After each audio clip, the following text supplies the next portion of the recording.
I'm not against big. I'm against dumb. So, but if you have an institution that is really, really big and it does something dumb, it hurts a lot of people. Nobody ever goes to jail, but that's a separate story. But it looks to me like, as a result of these recent failures, that our big banks are getting bigger. Mm-hmm. And I find that ironic. Again, maybe the wrong word. I don't know if you're going to look at that in your studies. Well, Senator, that strikes me as... Hey everyone, welcome back to the channel. Today, we're breaking down a fiery exchange that's going viral. Senator John Kennedy taking the Federal Reserve Inspector General to the woodshed during a Senate hearing. He pulled zero punches, questioning everything from internal investigations to executive bonuses, and even suggesting it might be easier to divorce your spouse than get fired at the Fed. Let's get into this 10-bullet breakdown of what went down, because trust me, you'll want to hear every part of this. And real quick, if you appreciate straight-up no-spin recaps like this, go ahead and smash that subscribe button so you never miss a beat. And can do its job. Senator Kennedy?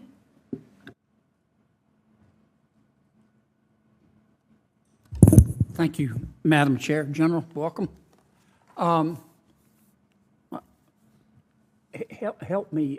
I tried to listen carefully to my colleagues, but I'm still a little bit confused. You've been IG since 2011, and you do a lot of internal investigations. In other words, did some particular employee at the Fed not do their job? Is that correct? Yes. About how many of those you think you've done? Well, in terms of investigations of potential misconduct or wrongdoing, we have typically had a running average of about 60 or 70 of those. Obviously, the pandemic... Is that total? 60 or 70 a year? No, at any point in time. Okay.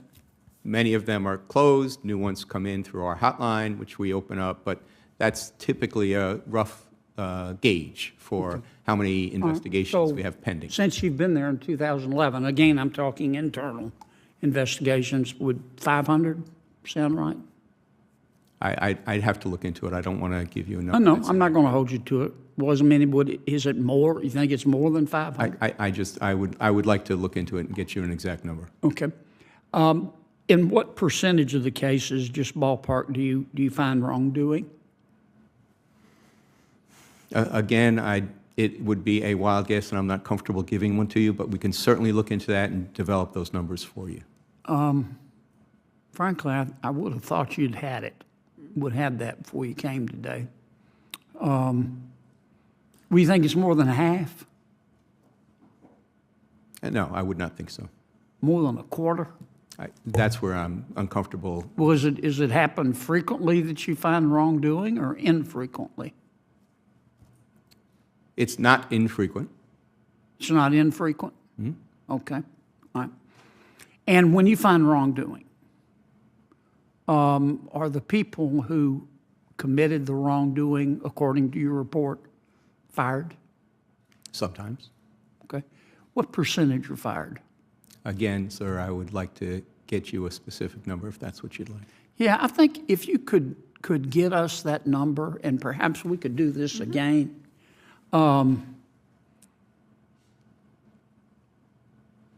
Because I think people have the right to know that. I don't want to pick on the Federal Reserve. I just want to treat them like everybody else. And my sense is, and I think your numbers can prove or disprove this, but my sense is that it is easier to divorce your spouse than get fired at the Federal Reserve. And if that's the case, we're entitled to know that. It's a lot of money over there. And that's not a criticism of anybody. And tell me again about your salary. It's the average of what? It's the average of both the salary and the bonus that is attributed to the other individuals who are similarly situated in terms of the organizational structure, which for me is the division director level. So there are 12 other individuals, and it's the average of their salary plus bonus. Okay. So there are about 13 of you, and your salary is set on the average of the 13. That is the case for all DFEIGs. That's in the IG Act as the formula to be I'm used. just asking, are the others set that way too? The other The 12 other ones whose salaries are used to get your salary? I'm not aware of how those are set, Okay. are established. Okay. And do you get a bonus? No, I do not. Okay. Do the others get a bonus? Yes, that's part of that average that I mentioned. Okay. Do all 12 of the others get a bonus? I don't know the answer to that. Do they get a bonus when they say inflation is transitory and it's not? Do they still get their bonus? I don't have the answer to that. Okay. How do we get that information? Requested from the Federal Reserve folks. How about if we call the IG? Can you get it for us? IG should not be in the position of getting information to turn over if we're not otherwise engaged in an audit or evaluation or investigation. I know you're in the, if I could have 30 more seconds. I know you're in the process of looking at the bank failures, and I don't want you to, I'm not trying to put you on the spot because you don't know yet, but you know, I find two things ironic. Maybe irony is the wrong word to use, but as a result of well, strike that. It seems that ever since the Great Recession, we've been very concerned, as we should be, about banks that are too big to fail. Big is dangerous. I'm not against big. I'm against dumb. So, but if you have an institution that is really, really big and it does something dumb, it hurts a lot of people. Nobody ever goes to jail, but that's a separate story. But it looks to me like, as a result of these recent failures, that our big banks are getting bigger. And I find that ironic. Again, maybe the wrong word. I don't know if you're going to look at that in your studies. Well, Senator, that strikes me as being a straight-ahead policy issue. The Federal Reserve Board decides what rules of engagement for the supervision of banks at different sizes, tailoring, and all of those are supervisory, policy-based decisions, and the IGs are prohibited from getting involved in overseeing policy. Senator Warren and I may disagree with this, but we disagree a lot, but we still like each other. But see, if I ask Mr. Barr that question, I think the answer I'm going to get is, look, the problem with the bank failures is the management did dumb things, and they were incompetent. And yes, some of my regulators were not as proactive as they should have been, but it's Trump's fault. Trump ain't my homework. And I don't think that's a candid assessment of the situation. The other thing that I find curious, and I'm going to ask Mr. Barr about this. Traditionally, when banks get in trouble, you don't go out and shout it. You know, we're in trouble. They call their regulators, say, we got a problem here. Or the regulators spot it and they go in. And to prevent a bank run or panic, they handle it quietly.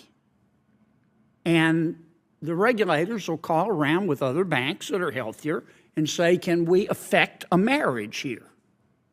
And that doesn't seem to be what's happening. And as a result, the healthy banks that would normally come in and help for a price, a fair price, and help the failed bank, the healthy banks, they're pretty smart. They're waiting. They're going, no, we don't want to come in too early. Let's let them go under. And then we'll come in and we'll get a great deal, and the taxpayers will have to guarantee all our potential losses. Can you look into that? Because if I ask Mr. Barr, God bless him, he's just going to say, it's the fault of the bank presidents and Trump ate my homework. So I'm looking for somebody who can help us answer those. To the extent that you're asking, Senator, about the process of once a bank fails, what does the Fed, what does the FDIC do in terms of trying to get another bank to come in and take over or buy its operations? That would be kind of post-failure, so that wouldn't be part of our current review, material loss reviews, but we can consider looking into the kind of post-failure issues like that, or discussions that may have been had with the other financial regulators. I'm taking too long, but here's what I'm getting to. And this is not a criticism of JPMorgan or Mr. Diamond. I have great respect for both of them. But you know the deal they made is a good deal. I'm not suggesting that they shouldn't have made a good deal for their shareholders. But the truth is, the deal was so good, if we still had white pages, you could open up the white pages, put your hand over your eyes, and pick a name and say, we're giving you this deal. And it would be successful. Because the taxpayers had to guarantee 80% of the losses. And somebody needs to look at that. Senator, I'd be happy to come up and talk to you further about that, have my team come up and discuss it with you and your staff and see if there's a way. But I want to talk about it in front of the American people. Okay. Okay? Well, we can start by having a conversation in your office if you'd like. It's up to you. Thank you, sir. Thank you, Senator Kennedy. Senator Kennedy, I want to follow up on something you... First up, the basics. Senator Kennedy asked the IG how many internal investigations they've done since taking the role in 2011. The answer? A running average of 60 to 70 active cases at any given time. So the real number over 14-plus years could be in the hundreds, maybe around 500. But surprisingly, the IG couldn't confirm. Even more concerning? When Kennedy asked how often these investigations find actual wrongdoing, the IG wouldn't give a percentage. All we got was, it's not infrequent. Translation, there's wrongdoing happening, but no one's really keeping track of how often or what happens after. Kennedy didn't hold back. He flat out said, it's easier to divorce your spouse than get fired at the Federal Reserve. And you know what? The IG didn't exactly disagree. He pressed for numbers. How many employees are actually fired after being found guilty of misconduct? Again, no answers. Just vague promises to get back with the data. This raised a serious question. Is there any real accountability at the Fed? Next, Kennedy went after compensation, specifically the bonuses. The IG doesn't get a bonus, but his salary is based on the average of 12 other division directors who do, including their bonuses. The kicker? He has no idea how many of them get bonuses or why. Kennedy nailed it with this line. Do they still get their bonus when they say inflation is transitory, and it's not? No answer. The whole room knew what he was getting at. Rewarding failure with bonuses? Not a good look. Kennedy then pivoted to the recent bank failures. He pointed out something everyone's thinking. When big banks fail, they get bigger. Too big to fail is back, and stronger than ever. The IG tried to dodge, saying that's a policy matter outside of their jurisdiction, but Kennedy wasn't buying it. He called out the Fed's slow response, criticized the lack of transparency, and slammed the idea that the system protects incompetence. And then came the line of the day. Every time something goes wrong, it's Trump ate my homework. Ouch. Kennedy wrapped things up by going after the deal that let JPMorgan snap up a failed bank. His point? The deal was so good, with 80% of losses backed by taxpayers, you could have picked a random person out of the white pages to run it and still win. He wasn't attacking JPMorgan. They made a smart move for their shareholders. He was attacking the system that keeps rewarding failure and passing the risk on to you and me, the taxpayers. And he made it crystal clear. Someone needs to look into this. That's your 10-bullet breakdown of this intense Senate moment. Kennedy raised the kinds of questions every taxpayer should be asking, about accountability, bonuses, oversight, and who really pays when the system screws up. If you found this recap helpful, hit that like button, share it with someone who needs to see it, and most importantly, make sure you're subscribed.